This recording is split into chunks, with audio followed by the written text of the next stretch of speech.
Uh, Going back to high school where I really struggled because I wasn't the most popular person.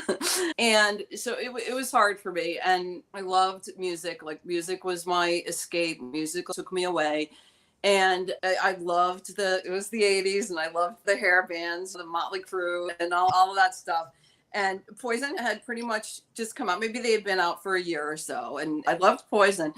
And so one day my brother, because Brett, he obviously is type 1, and he didn't come out with he didn't say right away I'm a type 1, but then they were opening at the time, they weren't headlining yet, at I think if this was maybe 86, 87, at Madison Square Garden, and he went low and they had to take him off the stage. And so everybody thought that he was overdosing, he was on drugs or whatever. Mhm. So then he had to feel like he had to explain what happened.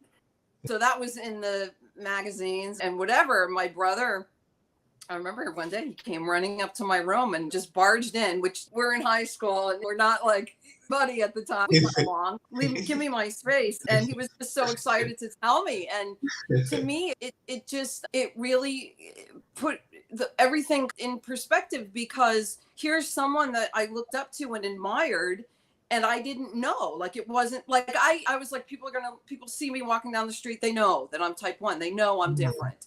And here was Brett and living his dream, and I had admired him already, and I didn't know that he was type 1. So to me it was really special. And I only knew a couple of other people at the time that were type 1s. It became my dream, my goal, my life mission to meet Brett. And I came close so many times. I actually I wrote a whole story about it and all the times that I should have met him and didn't. And then finally one day, it was August 11th, 1988. And I saw it in a magazine. They were supposed to be in Manchester, New Hampshire. I'm 16. I had had my license for 3 months.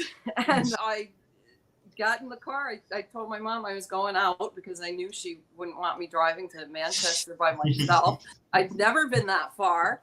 And I took off and just drove to Manchester. And I didn't know where they were playing or if they were even really there.